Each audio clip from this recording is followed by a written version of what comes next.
ಬೆಳಗಾವಿಯಲ್ಲಿ ನಡೆದಿದ್ದ ಅಪರಿಚಿತನ ಕೊಲೆ ಪ್ರಕರಣಕ್ಕೆ ಈಗ ಟ್ವಿಸ್ಟ್ ಸಿಕ್ಕಿದೆ. ಸಾಲ ತೀರಿಸೋದಕ್ಕೆ ತನ್ನ ಗಂಡನನ್ನ ಕೊಲ್ಲೋದಕ್ಕೆ ಪತ್ನಿಯೇ ಪ್ಲಾನ್ ಮಾಡಿದ್ಲು ಅನ್ನೋದು ತನಿಖೆ ಸಂದರ್ಭದಲ್ಲಿ ಗೊತ್ತಾಗಿದೆ. ಶಿವರಾತ್ರಿಯ ದಿನ ಹಿರೇನಂದಿಹಳ್ಳಿಯಲ್ಲಿ ಕಲ್ಮೇಶ್ ಕೋಟಿ ಎಂಬಾತನ ಕೊಲೆಯಾಗಿತ್ತು.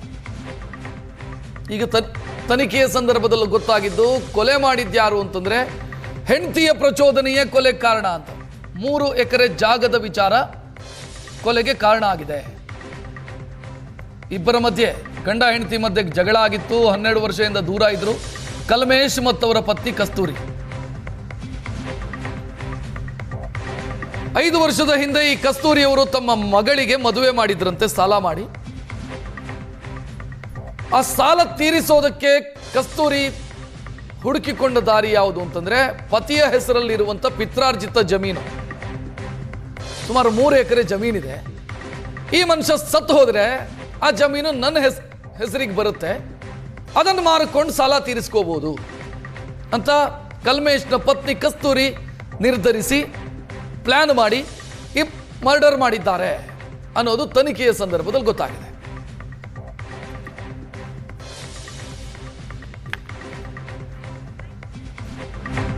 ಇನ್ನು ಈ ಕಲ್ಮೇಶ್ ಕೋಟಿ ತುಮಕೂರಿನ ಮಠವೊಂದರಲ್ಲಿ ಕೂಲಿ ಕಾರ್ಮಿಕನಾಗಿ ಕೆಲಸ ಮಾಡ್ತಾ ಇದ್ರು. ಶಿವರಾತ್ರಿಗೆ ಅಂತ ಊರಿಗೆ ಬಂದಿದ್ರು. ಈ ವೇಳೆ ಸಂಚು ರೂಪಿಸಿ ಅವರನ್ನು ಹತ್ಯೆ ಮಾಡಲಾಗಿದೆ.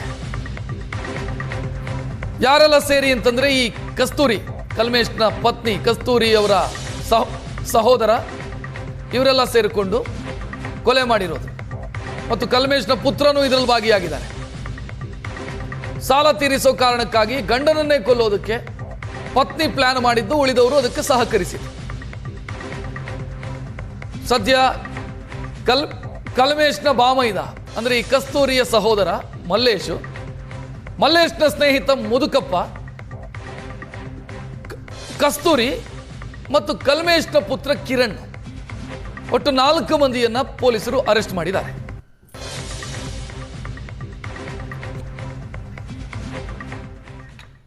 ಬೆಳಗಾವಿ ಜಿಲ್ಲೆ ಕಿತ್ತೂರು ಪೊಲೀಸ್ ಸ್ಟೇಷನ್ ವ್ಯಾಪ್ತಿಯಲ್ಲಿ ಹಿರೇನಂದಿಹಳ್ಳಿ ಗ್ರಾಮದಲ್ಲಿಂದ 1 ಕಿಲೋಮೀಟರ್ ದೂರ ಸಂಗೊಳ್ಳಿ ಹೋಗುವ ದಾರಿಯಲ್ಲಿ ರೈಟ್ ಸೈಡಲ್ಲಿ ಒಂದು ಜೋಳದ ಬಯಲು ಇರ್ತದೆ. ಆ ಬಯಲಲ್ಲಿ ಒಂದು ಡೆಡ್ ಬಾಡಿ ಫೆಬ್ರವರಿ 20ನೇ ತಾರೀಕಿಗೆ ಒಂದು ಡೆಡ್ ಬಾಡಿ ಸಿಗ್ತದೆ. ಆ ಡೆಡ್ ಬಾಡಿ ಸುಮಾರು 4 ರಿಂದ 5 ದಿವಸ ಆಗಿರೋ ಥರ ಕಾಣ್ತಾ ಇತ್ತು. ಅದರಲ್ಲಿ ಡೌಟ್ ಬಂದ ನಂತರ ನಮ್ಮ ಕಿತ್ತೂರು ಸಬ್ ಇನ್ಸ್ಪೆಕ್ಟರ್ ಪ್ರವೀಣ್ ಅವರು ಫಸ್ಟ್ ಹೋಗ್ತಾರೆ.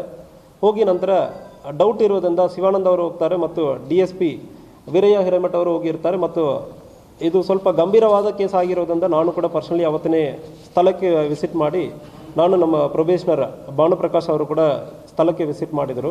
ಸೊ ನಾವೆಲ್ಲ ವಿಸಿಟ್ ಮಾಡಿದ ನಂತರ ಇದು ಒಂದು ಮರ್ಡರ್ ಆಗಿರೋದಕ್ಕೆ ಸಾಧ್ಯನೇ ಇದೆ ಅಂದರೆ ಒಂದು ಡೌಟ್ ಇತ್ತು. ಸೊ ಫಸ್ಟ್ ಇದು ಪರ್ಸನ್ ಯಾರಂದರೆ ನಾವು ಐಡೆಂಟಿಫೈ ಮಾಡುವಾಗ ಅವತ್ತು ಸಾಯಂಕಾಲನೇ ಇವರು ಕಲ್ಮೇಶ್ ಕೋಟಿ, ಒಂದು 45 ವರ್ಷ, ಹಿರೇನಂದಿಹಳ್ಳಿ ಗ್ರಾಮದವರು ಅಂದರೆ ಗೊತ್ತಾಗಿದೆ.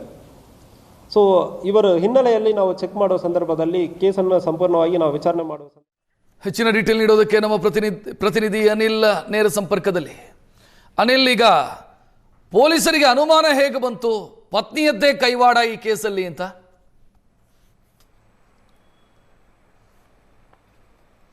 ಹೌದು ರಕ್ಷಿತ್, ಫೆಬ್ರವರಿ 20ನೇ ತಾರೀಕು ಕಿತ್ತೂರು ತಾಲೂಕಿನ ಹಿರೇನಂದಿಹಳ್ಳಿ ಗ್ರಾಮದಲ್ಲಿ ಅಪರಿಚಿತನ ಕೊಲೆ ಪ್ರಕರಣ ಆಗಿತ್ತು. ಆ ಪ್ರಕರಣಕ್ಕೆ ಸಂಬಂಧಪಟ್ಟಂಗೆ ಈಗ ಪ್ರಕರಣವನ್ನು ಕಿತ್ತೂರು ಠಾಣೆ ಪೊಲೀಸರು ಭೇದಿಸಿರುವಂಥದ್ದು. ಈ ಕಸ್ತೂರಿ ಹಾಗೂ ಕಲ್ಮೇಶ್ ಇಬ್ಬರು ದಂಪತಿಗಳು ಕಳೆದ 30 ವರ್ಷಗಳ ಹಿಂದೆ ಮದುವೆಯಾಗಿದ್ದರು. ಇವರಿಬ್ಬರಿಗೂ ಕೂಡ ಒಂದು ಗಂಡು ಒಂದು ಹೆಣ್ಣು ಮಗು ಇರುವಂಥದ್ದು. ಹೀಗಾಗಿ ಕಳೆದ 5 ವರ್ಷಗಳ ಹಿಂದೆ ಈ ಇಬ್ಬರ ಮಧ್ಯೆ ಏನು ಕಲ್ಮೇಶ್ ಹಾಗೂ ಕಸ್ತೂರಿ ಇದ್ದಾರೆ, 12 ವರ್ಷಗಳಿಂದ ಬೇರೆ ಬೇರೆ ಆಗಿದ್ದು ದಾಂಪತ್ಯ ಕಲಹದ ಕಾರಣಕ್ಕೆ. ಹೀಗಾಗಿ ಇಬ್ಬರಿಗೂ ಈ ದಂಪತಿಗೆ 2 ಮಕ್ಕಳು ಇದ್ರು. ಕಳೆದ 3 ವರ್ಷಗಳ ಹಿಂದಷ್ಟೇ ಕಸ್ತೂರಿ ತಮ್ಮ ಪುತ್ರಿಯನ್ನ ವಿವಾಹನ ಮಾಡಿದ್ರು. ಅದಕ್ಕೆ ಇವರು ಯಾವುದೇ ಕಾರಣಕ್ಕೆ ಆರ್ಥಿಕ ನೆರವನ್ನ ಪತಿ ನೀಡಿರಲಿಲ್ಲ. ಹೀಗಾಗಿ ಅವರು ತಮ್ಮ ಸಹೋದರ ಸಂಬಂಧಿ ಆಗಿರ್ತಕ್ಕಂಥ ಮಲ್ಲೇಶ್ ಬಳಿ 8 ಲಕ್ಷ ರೂಪಾಯಿ ಸಾಲ ಅಂತ ತೆಗೆದು ಪುತ್ರಿಯ ವಿವಾಹನ ಮಾಡಿದ್ರು. ಬಳಿಕ ತವರು ಮನೆಯಲ್ಲಿ ಅವರು ಪುತ್ರನ ಜೊತೆಗೆ ವಾಸವಾಗಿದ್ರು. ಯಾವಾಗ ಮಲ್ಲೇಶ್ ನಮಗೆ ಕೊಟ್ಟ ಸಾಲವನ್ನು ಹೊಳ್ಳಿ ಕೊಡಬೇಕು ಅಂತೇಳಿ ಕಿರಿಕಿರಿ ಮಾಡ್ತಾರೆ, ಅವಾಗ ಈತ ಕೂಡ ಜಮೀನು ಮಾರಿ ಹಣ ಕೊಡೋಕ್ಕೂ ಕೂಡ ಕಲ್ಮೇಶ್ ಮುಂದಾಗೋದಿಲ್ಲ. ಯಾಕಂತಂದ್ರೆ ಆತ ಬೇರೆ ಬೇರೆ ತುಮಕೂರಾಗಿರ್ಬೋದು, ಮೈಸೂರು, ಹೀಗೆ ಬೇರೆ ಬೇರೆ ಕಡೆ ಕೂಲಿ ಕೆಲಸವನ್ನ ಮಾಡಿಕೊಂಡಿದ್ದ. ಹೀಗಾಗಿ ಯಾವಾಗ ಹಣ ಕೊಡೋದಿಲ್ಲ ಅಂತಂದಾಗ ಮಲ್ಲೇಶ್ನನ್ನ ಏನು ಕಸ್ತೂರಿ ಕುಂದಗೋಳಿಗೆ ಕರೆಸಿಕೊಂಡು ಹೇಗಾದ್ರೂ ಮಾಡಿ ಆತನ್ನ ಮುಗಿಸಿದ್ರೆ ಆ ಜಮೀನು ನನಗೆ ಬರುತ್ತೆ ಅಂತೇಳಿ ಪ್ಲ್ಯಾನನ್ನು ಮಾಡ್ತಾರೆ. ಹೀಗಾಗಿ ಶಿವರಾತ್ರಿಗೆ ಬಂದಂತಹ ಕಲ್ಮೇಶ್ನನ್ನು ಇದೇ ಮಲ್ಲೇಶ್ ಪಾರ್ಟಿಗೆ ಎಂದು ಕರ್ಕೊಂಡು ಹೋಗ್ತಾನೆ. ಪಾರ್ಟಿಗೆ ಕರ್ಕೊಂಡು ಹೋಗುವಂಥ ಸಂದರ್ಭದಲ್ಲಿ ಪಾರ್ಟಿ ಮಾಡ್ತಾರೆ. ಪಾರ್ಟಿ ಮಾಡಿದ ಬಳಿಕ ಅವಾಗ ಅದಕ್ಕಿಂತ ಮುಂಚೆ ಪಾರ್ಟಿ ಮಾಡೋಕ್ಕಿಂತ ಮುಂಚೆಯೇ ಇದೇ ಕಲ್ಮೇಶ್ ಏನಿದ್ದಾರೆ ತನ್ನ ಪತ್ನಿಗೂ ಕೂಡ ಫೋನ್ ಮಾಡಿರ್ತಾರೆ. ಬಳಿಕ ಪಾರ್ಟಿ ಮಾಡಿದ ಬಳಿಕ ಮಲ್ಲೇಶ್ ಇದ್ದವನು ಕಲ್ಮೇಶನನ್ನು ಉಸಿರುಗಟ್ಟಿಸಿ ಕೊಲೆಯನ್ನು ಮಾಡ್ತಾರೆ. ಬಳಿಕ ಕೊಲೆಯಾದ ಬಳಿಕ ಯಾವಾಗ ಆತ ಮೃತಪಡ್ತಾನೆ ಆಗ ಮಲ್ಲೇಶ್ ಕೂಡ ಏನು ಫೋನ್ ಹಚ್ಚಿ ಕಸ್ತೂರಿಗೆ ಫೋನ್ ಹಚ್ಚಿ ನಿನ್ನ ಗಂಡನ ಕಥೆಯನ್ನು ಮುಗಿಸಿದ್ದೀನಿ, ಇನ್ನಾದರೂ ನಾ ಕೊಟ್ಟ ಸಾಲವನ್ನು ಮರಳಿಸಿ ಕೊಡಬೇಕು ಅಂತೇಳಿ ಹೇಳ್ತಾರೆ. ಹೀಗಾಗಿ ಈ ಪ್ರಕರಣವನ್ನು ಗಂಭೀರವಾಗಿ ಪರಿಗಣಿಸಿರ್ತಕ್ಕಂಥ ಪೊಲೀಸರು ಕಾಲ್ ಡೀಟೇಲ್ಸ್ ಅನ್ನು ಹಾಕ್ತಾರೆ. ಆ ಒಂದೇ ಸಮಯದಲ್ಲಿ ಅಂದ್ರೆ 5-10 ನಿಮಿಷದ ಸಂದರ್ಭದಲ್ಲಿ ಇತ್ತ ಪತಿಯು ಕೂಡ ಕಸ್ತೂರಿಗೆ ಕಾಲ್ ಮಾಡಿದ, ಮಲ್ಲೇಶನು ಕೂಡ ಕಾಲ್ ಮಾಡಿದ್ರು. ಹೀಗಾಗಿ ಪೋಸ್ಟ್ ಮಾರ್ಟಮ್ ಅನ್ನ ಮರಣೋತ್ತರ ಪರೀಕ್ಷೆ ಕಳಿಸಿದಾಗ ಇದು ಕೊಲೆ ಅನ್ನೋದು ಕೂಡ ದೊಡ್ಡಾಗುತ್ತೆ. ಹೀಗಾಗಿ ಟೆಕ್ನಿಕಲ್ ಎವಿಡೆನ್ಸ್ ಅನ್ನ ಆಧರಿಸಿ ಈಗ ಒಟ್ಟು ಮಲ್ಲೇಶ್ ಹಾಗೂ ಮಲ್ಲೇಶ್ನ ಸ್ನೇಹಿತ ಹಾಗೂ ಕಲ್ಮೇಶನ ಪತ್ನಿ ಕಸ್ತೂರಿ ಹಾಗೂ ಪುತ್ರ ಕಿರಣನ್ನ ಎಲ್ಲರೂ ಕೂಡ ಈ ಕೃತ್ಯಕ್ಕೆ ಸಾಥನ್ನು ಕೊಟ್ಟಿರೋದು ಕೂಡ ಈಗ ಬೆಳಕಿಗೆ ಬಂದಿರುವಂಥದ್ದು.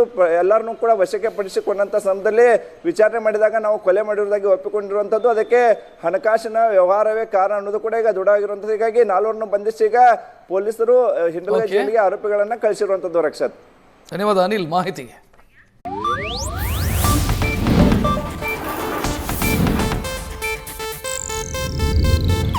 ಇದು ಏಷ್ಯಾನೆಟ್ ನ್ಯೂಸ್ ನೆಟ್ವರ್ಕ್ ಪ್ರಸ್ತುತಿ.